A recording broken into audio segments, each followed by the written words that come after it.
It was winter time on the island of Sodor, and Sir Topham Hatt's railway was busier than ever. There were more passengers, and to top it all off, the Farquhar branch line was going on an extensive overhaul.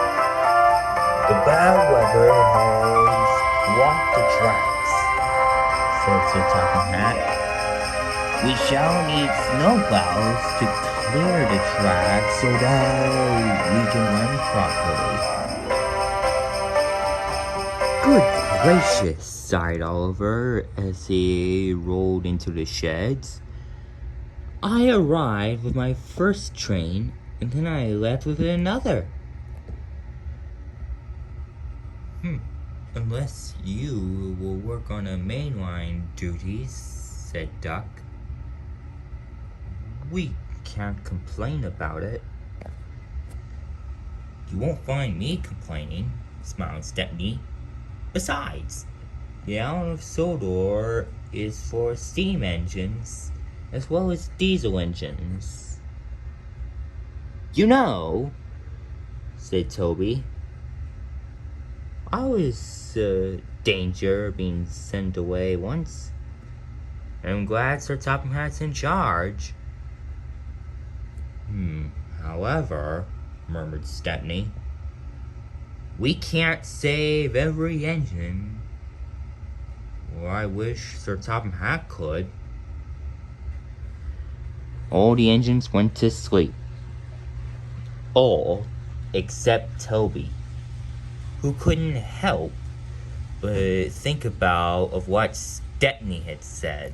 Toby's job is to inspect the branch line bridges. As they were mended, Toby took the old beams to the mainland, and the diesel will take them to the steelworks to melt them down. It was hard work, but Toby didn't mind. Usually, Toby will take a few trucks of broken beams. But when he arrived, the entire bridge section was waiting for him. Oh, the whole thing is busted, said the foreman. We're surprised that the bridge haven't collapsed. So we'll have to start from scratch. Toby was glad that the bridge hadn't collapsed. Toby went to the mainland with a mighty heave.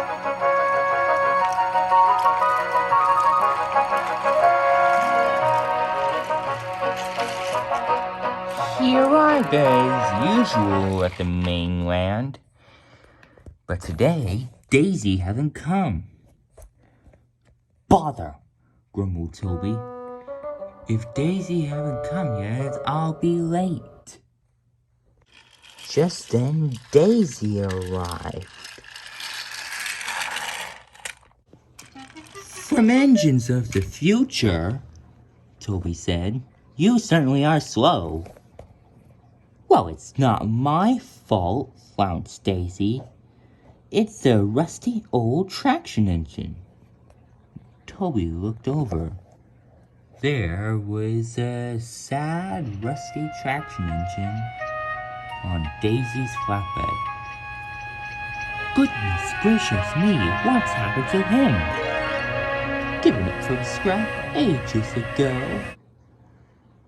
And finally given orders to take him to the breaker's yard. Daisy sighed. Poor traction engine. He hopes to get saved too. Toby remembered his conversation with Stepney. Maybe he can be, he said. I'll tell you what. How about I'll take him on return train? I'm sure we can have a home for him. But Daisy wasn't sure. The steelworks are inspecting the traction engine today, she said. You won't go far if they catch me if my load's missing. Then Toby had an idea. Well, what if I trade you? He asked.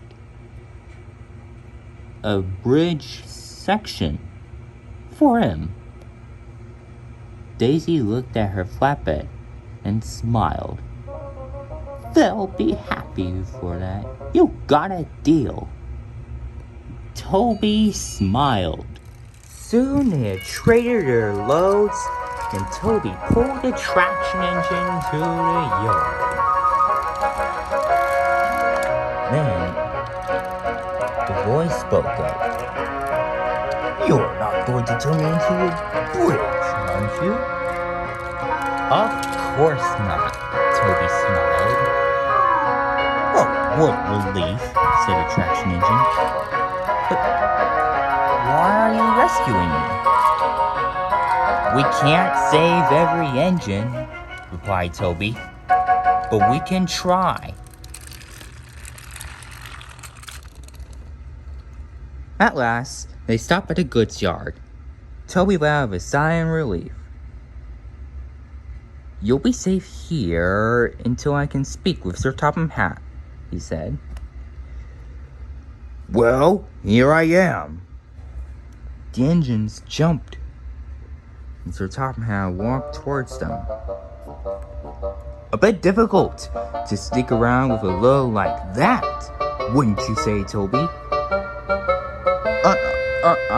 I'm sorry, sir. I was only, but me, sir, the traction engine interrupted. If I may. Sir Topham Hatt paused and nodded. Your Toby's a true hero. If it wasn't for him, I might have turned into a bridge. There was silence. I understand if you can't afford to keep me because I was trying to find a new home. We can't allow that. The engines were upset. However, he smiled, I think that no engine that I can scrap. The engines beamed. What do you mean, sir? The traction engine asked. You're the traction engine that I wanted for the orchard, Sir Topham Hatt replied. Toby, you'll be taking... what did you say your name was? Trevor, smiled the traction engine. At your service. That's my traction engine. Toby, you'll be taking Trevor to the steamworks. We have no time to lose. And Sir Topham Hatt left. Toby was happy. And of a near end, Trevor's life was about to begin.